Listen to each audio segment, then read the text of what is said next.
There is a lie that cinema has told you so many times you stopped questioning it. The lie that King Kong is a love story. It isn't. It never was. What you watched, without realizing it, was the clinical record of a psychotic break, filmed in Technicolor and sold to you as epic romance. Ann Darrow did not love the beast. Ann Darrow used the beast, and the 30-foot monster who fell from the top of the Empire State Building did not die for love. He died because he encountered the one predator more dangerous than himself: human emptiness. Take a breath before you keep going, because from this point forward, every scene you once found tender, every gentle look between the girl and the giant ape, is going to start rotting in front of your eyes. King Kong is not a fairy tale in reverse. It's a case study. And patient zero of this tragedy doesn't have fur or fangs. She wears a torn dress and the rehearsed smile of a failed actress. Let's dismantle the fantasy together, slowly, because the real truth about Skull Island was never on the island. It was in the fractured mind that stepped onto it. Before any ship, before any lost island on the map, there was a woman being erased by New York City. We're in the middle of the Great Depression. The streets are boiling with hungry people. Theaters are shutting their doors, and Ann Darrow is just another disposable face in a line of forgotten performers. She isn't wildly talented. She isn't the star she once dreamed of becoming. She's a mediocre survivor, caught trying to steal an apple from a fruit stand, humiliated, hunched over in front of a vendor who looks at her like she's less than human. Sit with that detail, because it's the psychiatric foundation for everything that follows. Anne doesn't begin this story as a hero. She begins it as an organism in a state of extreme starvation. Starvation for food, yes, but far more dangerous, starvation for relevance. A person hungry enough, humiliated enough, invisible enough, develops what forensic psychiatry calls structural vulnerability to existential emptiness. And it is exactly that emptiness Carl Denham sees when he finds her, starving, on the street, and invites her onto a ship with no clear destination, for a film with no finished script. She says yes. Of course she does. A woman with nothing left to lose will say yes to any promise of being seen. Denham doesn't offer love, doesn't offer safety. He offers a stage. And to someone erased by society, a stage, even the most dangerous stage in the world, sounds like salvation. Think carefully about what it means, psychologically, to board a ship without knowing the destination, without knowing the script, with no guarantee of safety, simply trusting the vague promise of a stranger who found you starving in the street. That is not courage. That is desperation, wearing the mask of opportunity. Anne isn't chasing adventure. Anne is fleeing a life where she stopped existing socially, and any destination, however dangerous, feels better than remaining nobody. This is the first clinical symptom the film's script keeps disguising as fearless heroine charm. It isn't fearlessness. It's a kind of emotional anesthesia that only sets in once a person has already lost so much that the fear of losing anything else simply stops registering. Anne steps onto that ship the way someone hands their own body over to the ocean and lets it decide what happens next. And that surrender, that voluntary abandonment of self-preservation, will repeat itself far more devastatingly at the top of the Empire State Building weeks later. Hold on to that pattern, because it isn't born on the island. It's born long before, in the frozen streets of a city that decided Ann Darrow wasn't worth looking at anymore. Keep that thought close, because we're coming back to it the moment the romance illusion collapses completely. And before we move forward, I want you to understand something about how the human mind functions under extreme deprivation. Forensic psychiatry has documented again and again a disturbing phenomenon in victims of prolonged hunger. Whether that hunger is literal, for food, or symbolic, for recognition, for love, for existing in someone else's eyes. Under this kind of deprivation, the brain begins rewriting its own priorities. The instinct for physical survival shares space, and sometimes loses space, to the instinct for psychic survival. A person hungry enough for validation will, unconsciously, accept almost any source of attention, no matter how dangerous, no matter how disproportionate, no matter how monstrous, just to stop feeling invisible. Ann Darrow, long before any island, long before any giant ape, was already an organism in silent collapse. She walked the frozen streets of New York, carrying the exact same emptiness carried by millions of people today, sitting alone, refreshing a phone that isn't buzzing, waiting for someone, anyone, to prove they matter. The difference between her and most of us is that the universe answered her emptiness with a 30-foot primate god. And that's exactly why this story hurts so much once you stop seeing it as fantasy and start seeing it as a mirror. The ship moves forward, and with it, the first great operation of psychological manipulation in this story begins. Carl Denham is, without any clinical exaggeration, a textbook social predator. He lies about the script, lies about the destination, lies about the risks. He builds, brick by brick, a fabricated reality just to get what he wants. An image, a shot, a monster captured on film. And it's exactly this environment of chained lies that creates fertile ground for the real horror ahead. Because Anne, alone, emotionally starving, surrounded by men who see her only as a tool, is about to be offered, literally, as a sacrifice to a wild god. And it's here, at the moment of supposed terror, that her mind is going to fracture in a way no Hollywood script ever had the courage to name correctly. She's tied to a stone altar, offered as tribute to the beast the entire island fears. Imagine the chemical terror flooding through this woman's body. Adrenaline spiking, body in shock, mind screaming to flee a danger it is physically impossible to escape. And then, Kong appears. And here's the first misreading the film's script forces down the audience's throat. The movie wants you to see tenderness in the way Kong looks at Anne, wants you to see gentle curiosity, but what's actually happening through the lens of forensic psychiatry is suffocating and infinitely more disturbing. Anne, in the middle of a full terror collapse, notices something no survival manual teaches. She notices she can control the attention of the most dangerous creature on the planet. She makes a face. He reacts. She makes a small, almost theatrical gesture, pulled from the bottom of the trunk of tricks she learned on the stages that rejected her. And the monster stops. He watches. He almost smiles. And in that exact millisecond, something breaks inside Ann Darrow's mind. The fear doesn't vanish because she became brave. The fear vanishes because it's been replaced by something infinitely more addictive, more toxic, more dangerous. Power. For the first time in this woman's life, she is not invisible. For the first time, she is the absolute center of the universe of a creature so massive, so lethal, so alone, that nothing in the world can challenge her except herself. And this is exactly where forensic psychiatry brings in a term that's going to bother a lot of people who still insist this scene is romantic. Inverted Stockholm syndrome. It's not passive submission to a captor. It's the active narcissistic appropriation of the captor's power. Anne doesn't surrender to Kong. Anne realizes she can manipulate Kong, and from that instant forward, she never lets go of that control. Stop and think about the weight of that. A woman psychologically destroyed by society, starving for validation, finds the one creature on the entire planet capable of offering total, unconditional, obsessive attention. And instead of fleeing that monstrous obsession, she feeds it. Kong didn't choose to fall in love with some abstract concept called romantic love.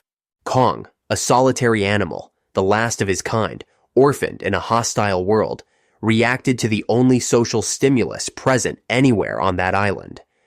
Anne became, without realizing it, or maybe realizing it perfectly well, the only source of affection available to a raging, isolated creature who had been alone for decades. And what Anne does with that discovery is the real psychological crime of this film. Let's dig deeper into this, because most surface-level analyses stop right here, afraid of unsettling the audience any further. Forensic psychiatry works with a concept called inverted asymmetric power dynamics. We normally assume whoever holds the greater physical strength holds the power in a relationship. But in psychologically diseased bonds, the real power belongs to whoever controls the other's attention and emotional response. Kong is physically omnipotent on that island. He could crush Anne with one careless swipe of his hand. But emotionally, Anne is the one holding the reins. She learns, quickly, which gestures calm the monster, which expressions make him hesitate, which small theatrical performances, inherited from the stages that rejected her, managed to hold that giant creature's attention. And every small victory in this manipulation game feeds, more and more, the emptiness she carried with her from New York. This isn't instinctive survival. This is the slow, addictive discovery that she has finally found an audience that will never turn its back on her. Think about the quiet cruelty of that. A solitary animal, the last survivor of an entire species, condemned to exist alone on an island surrounded by predators, finds, for the first time in decades, something resembling companionship. And that companionship, instead of recognizing the emotional fragility of that creature, decides, even unconsciously, to exploit that fragility to fill its own existential hole. Forensic psychiatry has a name for this. It's called affective parasitism. And it's exactly what connects Ann Darrow to Carl Denham, no matter how hard the film's script insists on putting them on opposite sides of the moral line. If you think I'm exaggerating, pay attention to her behavioral pattern throughout the story. Every time Kong roars, she screams, but she never truly runs. Every time he destroys something to protect her, she watches, paralyzed not just by fear, but by a sick fascination with being finally the absolute center of another living being's fury and tenderness. That's the rotten core of this story, and the film disguises it with orchestral music and sunsets.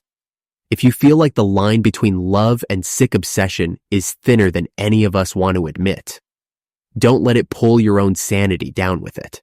Lock in that like button, subscribe to Fractured Plot so you're never blindsided by the hidden truths cinema keeps burying, and tell me in the comments if you ever saw Ann Darrow as the real reason behind Kong's fall. Now let's talk about something this analysis wouldn't exist without. Because diving this deep into cinema's psychological abysses, questioning these comfortable lies we've swallowed our whole lives, takes courage. And it also takes a community willing to face the discomfort alongside me. I want to thank, from the bottom of my heart, every single member of this channel. Fractured Plot exists and keeps going deeper because of you. You sustain these uncomfortable investigations, and you're the reason I get to keep digging too far into stories we'd probably rather leave untouched. Thank you for going down with me, because let's be honest, how many of us have, at some point in our lives, used someone else's affection, someone else's admiration, someone else's obsession with us, just to feel, even for a second, important enough to exist? That's the dirty mirror King Kong holds up to our face, and very few people have the courage to actually look into it. And I want to sit with that question for one more moment before we go back to the film, because it deserves more than a passing line. We live in an era obsessed with being seen, curating feeds, chasing numbers that quietly translate into the same primal question Anne was asking on that island. Do I matter enough for someone to notice me? Forensic psychiatry didn't need social media to document this hunger, but social media has turned it into a daily, low-grade version of what Anne experienced in one explosive moment on Skull Island. The difference is scale, not substance. Back to the film, because the wound goes much deeper still. We've reached the most uncomfortable part of this analysis, the direct comparison between Ann Darrow and Carl Denham. Because as much as the script tries to paint Anne as the moral hero of this story, and Denham as the greedy villain, forensic psychiatry sees something far more unsettling. They're both emotional parasites, just using different methods to drain the loneliness out of the beast. Denham is obvious. He sees Kong and sees dollar signs. He sees Kong and sees fame. He chains the animal, turns him into spectacle, puts him on a New York stage as a trophy of flesh, blood, and myth. That's easy to condemn. The entire audience watching the film points a finger, without hesitation, straight at Denham. But nobody points a finger at Ann. And that's exactly why her behavior is psychologically more dangerous. Because it's invisible. While Denham exploits the animal's body, Ann exploits his soul. She silently allows Kong to level entire villages for her, allows him to fight giant dinosaurs for her, allows him to scale the tallest building in the world, surrounded by armed planes, for her. And she never, not once in the entire film, genuinely tries to stop him. Pay attention to that, because it's the detail the film industry hopes you'll overlook. Ann did have opportunities to step away, to hide, to pull Kong's attention off of her, and maybe, just maybe, save his life.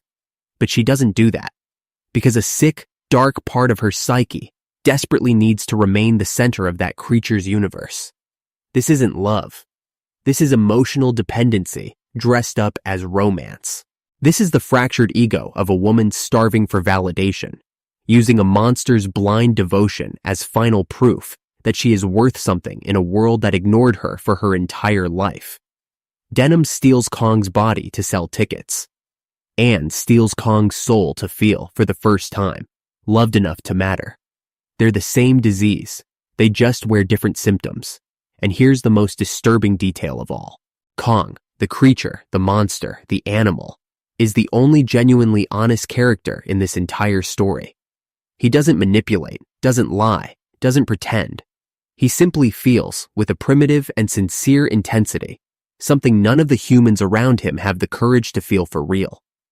And it's that raw honesty, that animal vulnerability, that both humans, Denham and Ann, exploit without any genuine remorse.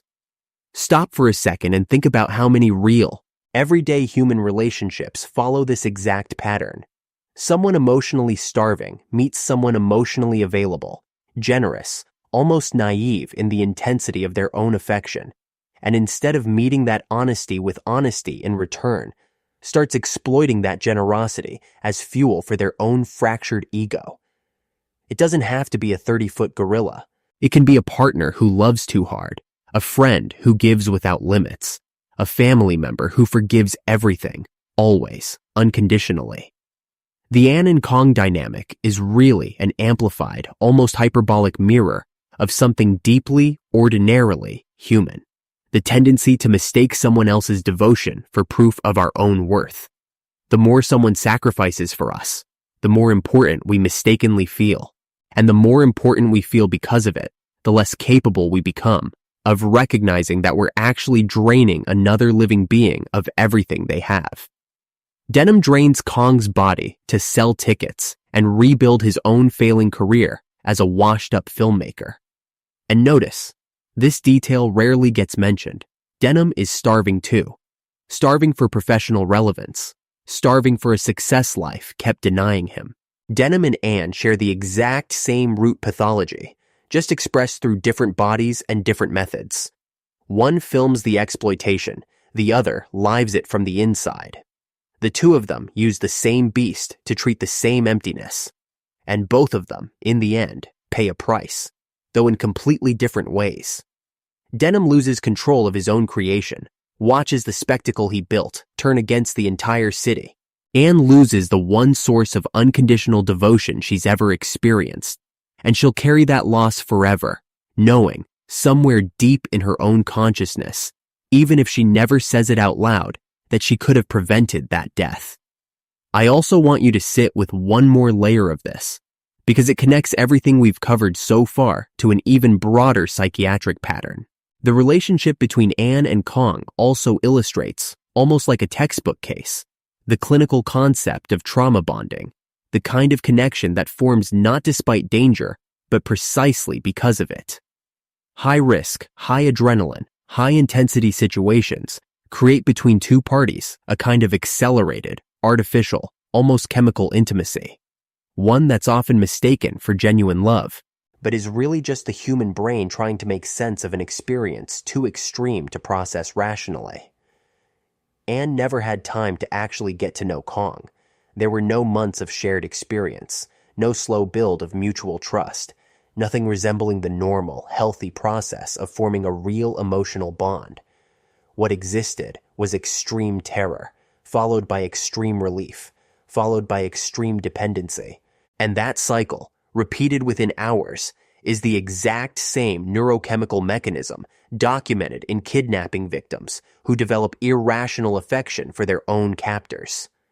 The difference, and it's a cruel one, is that Kong was never the actual captor in this story. The real emotional captor is Anne's own existential hunger, which keeps her locked into this dynamic long after any physical danger has passed. We've now reached the moment where Skull Island stops functioning as a setting and starts functioning as a diagnosis.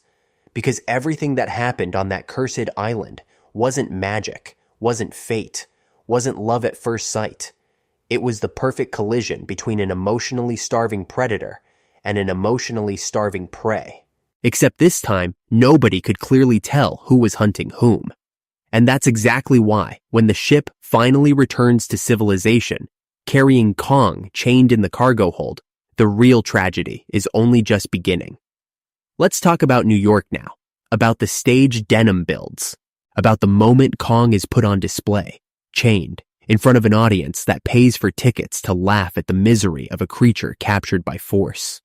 And once again, notice where Anne is standing in that moment. She isn't backstage screaming for his freedom. She's on the stage, right beside him, actively participating in the spectacle that exploits him. Because deep down, a diseased part of her needs the world to witness the one thing only she managed to achieve, the absolute attention of a wild god. And when the camera flashes start firing, and Kong, terrified, believing Anne is under attack, tears through his chains and unleashes chaos across the streets of New York, what we're watching isn't an out-of-control monster attacking an innocent city. What we're watching is the inevitable explosion of a creature who spent months being manipulated, put on display, humiliated, turned into entertainment by two people who pretended to care about him. Kong isn't destroying New York out of blind rage.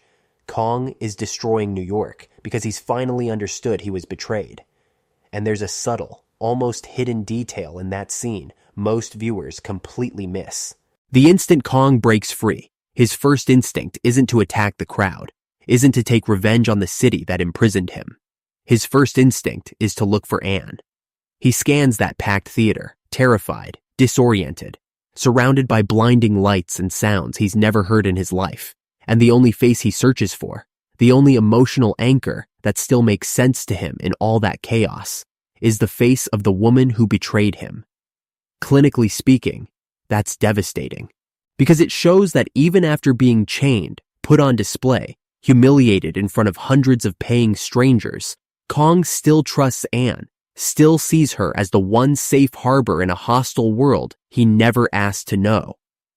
And Anne, watching the chaos unfold, watching Kong finally free, doesn't run for safety, doesn't seek out the police, doesn't try to put distance between herself and the danger.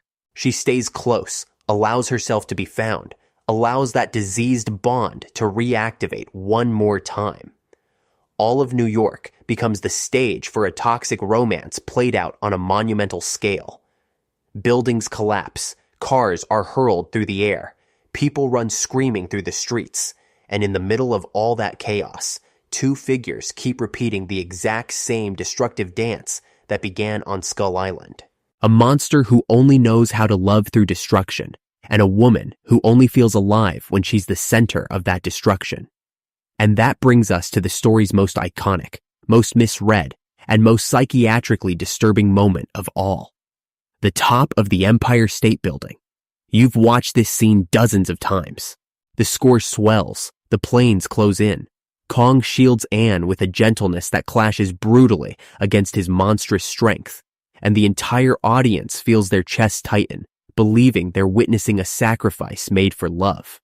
But stop, breathe, and look again with the trained eyes you've built over the last several minutes. Anne didn't need to be up there. At no point during that desperate chase to the top of the tallest building in the world Is she physically forced, kidnapped, or prevented from getting to safety? She climbs by her own will. She stays close to him by her own will. She actively participates in the final scene that's going to condemn that creature to death. And why? Because at the darkest and most honest level of her psyche, Ann Darrow desperately needs to be present in the exact moment the most powerful creature on the planet chooses, out of everyone in the world, to die protecting her. That's not sacrifice for love. That's the fractured ego of a woman invisible her entire life, chasing the ultimate proof, the absolute testimony that she finally mattered enough for someone to die for her. The Empire State Building isn't a stage for romance. It's an altar for egoic sacrifice. And I want you to understand the symbolic architecture of that, because it isn't accidental. In 1933, the Empire State Building was the tallest structure human hands had ever built. It was, literally, the ultimate monument to ambition, to progress, to the collective ego of an entire civilization trying to touch the sky. It's not a coincidence that it's exactly there, at the top of that tower of human vanity, that the final sacrifice takes place. Kong, a creature of nature, primitive, honest, without any social varnish, is drawn to the top of the greatest monument ever built to human ego. And there, surrounded by fighter planes, the ultimate symbols of that generation's military technology, he's shot down. The entire scene is a perfect visual metaphor for everything we've been unpacking. Human hunger for relevance, symbolized by the skyscraper, meets the animal's primitive honesty, symbolized by Kong, and the inevitable result is the destruction of the second by the first. Anne, by climbing to that rooftop, by remaining there voluntarily, close to the creature who worships her, is literally climbing the ultimate monument to human ego, carrying with her the one proof of unconditional devotion she has ever experienced in her life. If you felt something shift just now, if your stomach turned at that possibility, it's because deep down, you always knew something was deeply wrong with that scene. You just never had the courage or the clinical vocabulary to name what it was. The planes close in, and pay very close attention here, because this is crucial. Kong could have physically climbed down that building at any point, could have fled across the neighboring rooftops, could have hidden among the skyscrapers, the way he did minutes earlier. But he doesn't run. Because in the simple and devastatingly honest mind of that creature, abandoning Anne would mean abandoning the only thing that's ever made sense in an entire lifetime of brutal solitude.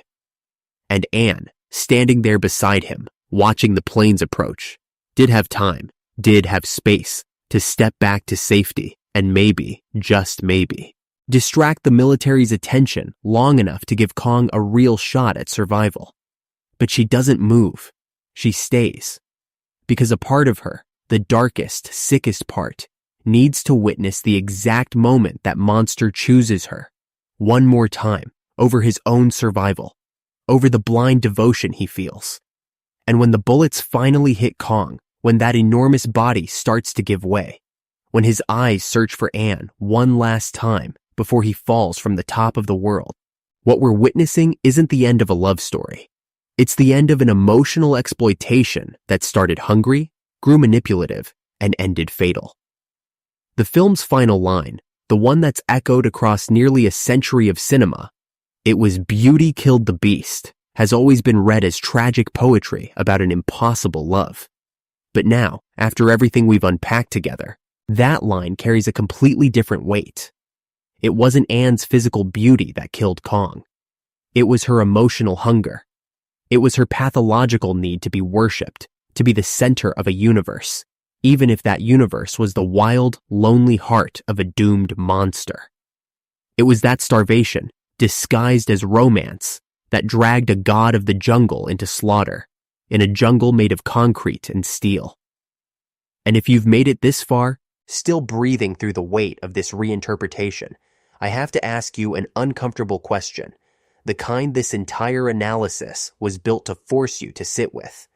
How many times in your own life have you let someone sacrifice themselves, destroy themselves, completely lose themselves, Just to prove that you mattered enough to deserve that sacrifice? How many times have you mistaken being loved for being too necessary for someone to walk away from? That's the real Skull Island we all carry inside us. A dark, isolated place where hunger for validation turns any creature, real or emotional, into fuel for our own ego. And maybe the most disturbing detail in this entire analysis isn't Ann, isn't Denham, isn't even Kong. Maybe it's the fact that this story, told and retold for nearly a century, has always been sold to us as romance, precisely because we, the audience, also need to believe there's redemptive beauty in sacrifices like this one. We watch Kong fall from the top of that building and feel our chest tighten, not because we recognize the clinical tragedy we just dissected, but because, on some deep and uncomfortable level, we've all been Ann. We've all found someone willing to destroy themselves for us, and quietly chose to let them keep destroying themselves, just so we wouldn't lose that rare, addictive feeling of finally being the center of someone else's universe. Cinema knew that when it wrote this story decades ago, and it still knows it today, retelling it in Technicolor and state-of-the-art visual effects. Because stories about destructive devotion sell tickets for the exact same reason Anne stayed on that island, on that ship, on top of that skyscraper. Because a dark, universal part of the human psyche craves, more than almost anything else, to be loved so absolutely, so unconditionally, so sacrificially, that not even someone else's death feels like too high a price to pay. King Kong was never a story about a monster falling in love with a beautiful woman. King Kong has always been a detailed autopsy of exactly how far human loneliness is willing to go, and how many lives, how many hearts, how many wild beasts it's willing to sacrifice just to feel, even for one brief moment at the top of a skyscraper, absolutely, desperately loved. If this analysis unsettled something inside you, if you're never going to watch that Empire State Building scene the same way again without feeling this psychiatric weight sitting on your chest, then you understood exactly what I set out to show you today. If you feel like the line between love and sick obsession is thinner than we ever want to admit, don't let your sanity slip through the cracks. Hit that like button, subscribe to Fractured Plot, so you're not the next one crushed under cinema's hidden truths, and tell me in the comments if you ever saw Ann Darrow as the real reason behind Kong's fall. Leave a like if this analysis changed the way you'll see this film forever, and lock in your subscription here on Fractured Plot before the city lights go dark, because in the next breakdown, we're going deeper together. Into the abysses, cinema keeps hiding behind orchestral music and emotional endings. King Kong didn't die for love. King Kong died because he found, in the shape of a starving, invisible woman, the one monster more dangerous than himself on the entire face of the earth. And that monster never needed fangs or claws or 30 feet of height. That monster only ever needed a mirror, and someone willing to destroy themselves reflected in it.